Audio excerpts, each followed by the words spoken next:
sou o professor Edilson. Hoje vamos nos aprofundar no seguinte tema: contrastes econômicos e sociais.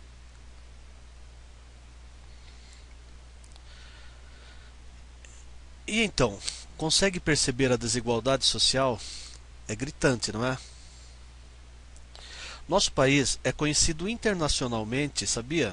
E não só pelo futebol e belas praias, é conhecido também pela desigualdade de renda, desemprego, violência, falta de moradias e corrupção, incluindo também o analfabetismo.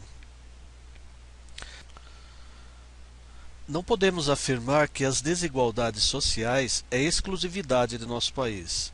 A globalização trouxe como consequências as desigualdades, independente se o país é desenvolvido ou subdesenvolvido. Fato é que a forma de colonização dos países subdesenvolvidos e emergentes tem muito a ver com essas desigualdades. O Brasil, sendo colônia de exploração de Portugal, tinha como objetivo econômico somente enriquecer a metrópole, sendo que tal modelo deixou marcas na população brasileira e em todas as regiões do Brasil. O texto de Luiz Roberto Lopes relata a diferença entre as colonizações da América do Norte e da América Latina e os mitos que foram construídos acerca dessa questão. Diz ele: o paralelo é apresentado nos seguintes termos: enquanto lá na América Latina a conquista precedeu a colonização, na América do Norte se deu o oposto. Aqui, um punhado de aventureiros ávidos e corajosos, entre 1519 e 1550, esquadrinhou e devastou um continente, antes que a metrópole plantasse uma estrutura colonial. Lá, tudo se iniciou com um grupo de pioneiros que, fugindo dos credores e da intolerância religiosa, buscaram uma nova terra e um novo lar. Durante 3 séculos, a região Nordeste sofreu uma influência do colonizador europeu. Um dos motivos foi porque o litoral nordestino era ponto de ligação com a metrópole. Vale lembrar que a principal atividade econômica da região Nordeste foi a cana-de-açúcar, cultivada em grandes propriedades e com mão de obra escrava. As áreas mais populosas do país, em virtude do histórico colonial, estão concentradas na região Sudeste, Sul e Centro-Oeste. Comparando as regiões Centro-Sul, o Norte e o Nordeste apresentam um desenvolvimento territorial desigual, sendo que não consiste em uma região industrializada, o que acolheu os imigrantes.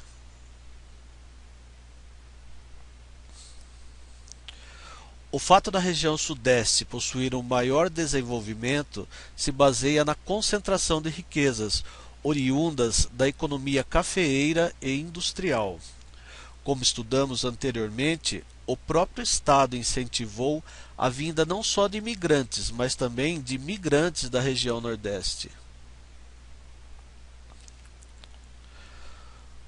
Como consequência desse crescimento populacional e econômico no eixo Rio-São Paulo, podemos ressaltar 67% das maiores empresas do país, investimentos de poderosas corporações empresariais, sede dos maiores bancos e empresas estatais, grande rede de rodovias, portos e aeroportos movimentados, várias e as maiores universidades públicas, concentração de professores universitários e pesquisadores, e também as sedes das grandes emissoras de TV e dos principais jornais.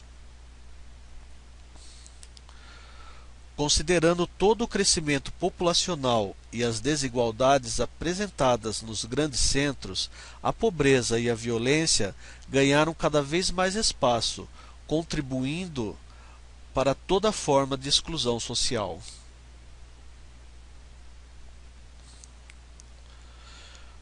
Foi a partir de 1993, com o governo de Itamar Franco, que a população, insatisfeita com as desigualdades e extrema pobreza, começaram a se mobilizar em prol dos mais necessitados. Mesmo o Brasil sendo o terceiro país maior exportador de alimentos do mundo, ainda tínhamos aproximadamente 32 milhões de pessoas vivendo abaixo da linha da pobreza. Sensível à situação dos necessitados, o sociólogo Herbert de Souza, o Betinho, liderou uma campanha contra a miséria e pela vida, conhecida como Campanha contra a Fome. Grande parte da população brasileira aderiu à campanha, mas ainda é pouco considerando nossas dimensões, produção e arrecadação. Desde o período da colônia, a distribuição das terras no Brasil sempre foi um problema, onde de forma totalmente desigual a maioria dos brasileiros foram excluídos. Não tendo terras para produzir, os camponeses se tornam mão de obra barata.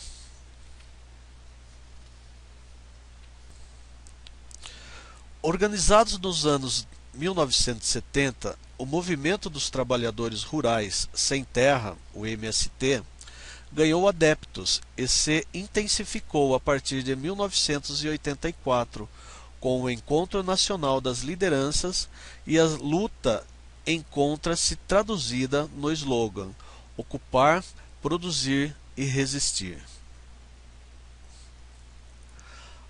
Ao longo dos anos 90, o MST ocupou diversas fazendas improdutivas, culminando em abril de 1996, no sul do estado do Pará, em Eldorado Carajás, o conflito entre trabalhadores sem terra, fazendeiros e a polícia, resultando na morte de 19 trabalhadores rurais. Todo esse clima de violência levou a tensão no campo.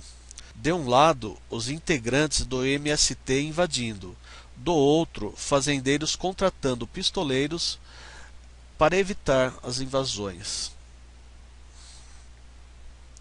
Sabemos e vivemos as desigualdades, porém cabe a cada um a responsabilidade de conduzir nossos representantes de maneira satisfatória e que se comprometam a diminuir a distância entre os ricos e os pobres.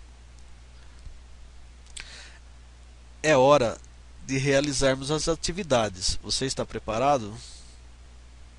A concentração de terras nas mãos de poucas pessoas é um dos maiores problemas enfrentados pelo Brasil e já causou diversos conflitos sociais. Responda e entenda mais sobre a questão da reforma agrária no país. Criados nos anos 1980, o Movimento dos Trabalhadores Rurais Sem Terra, o MST, tornou-se um dos mais importantes movimentos sociais do país. O que o MST reivindica e qual é a sua forma de atuação? Alternativa A. Reivindica a realização da reforma agrária e condições para a prática da agricultura familiar e atua principalmente por meio da ocupação de propriedades rurais. Alternativa B. Reivindica melhores condições de trabalho para os sem terras empregados em grandes fazendas produtoras de alimentos e atua principalmente por meio de marchas de protesto. Alternativa C. Reivindica auxílio financeiro do governo e a construção de mais escolas e hospitais públicos nas áreas rurais e atua principalmente por meio de protestos. Alternativa D.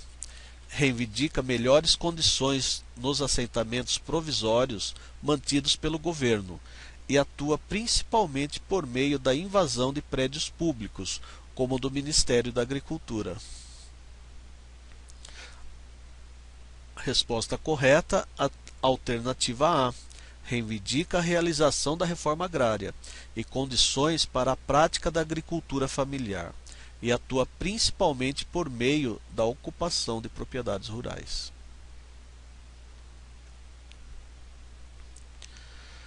A população brasileira está distribuída de maneira irregular no território, sendo que o fator preponderante foi a colonização, de maneira que a metrópole se beneficiasse da exploração. A região do Brasil que apresenta o maior número de habitantes em consequência do desenvolvimento da agricultura cafeeira e industrialização é: alternativa A, Norte; B, Sudeste; C, Centro-Oeste; D, Sul. Resposta correta é a região Sudeste. Chegamos ao final de mais uma etapa. Até a próxima.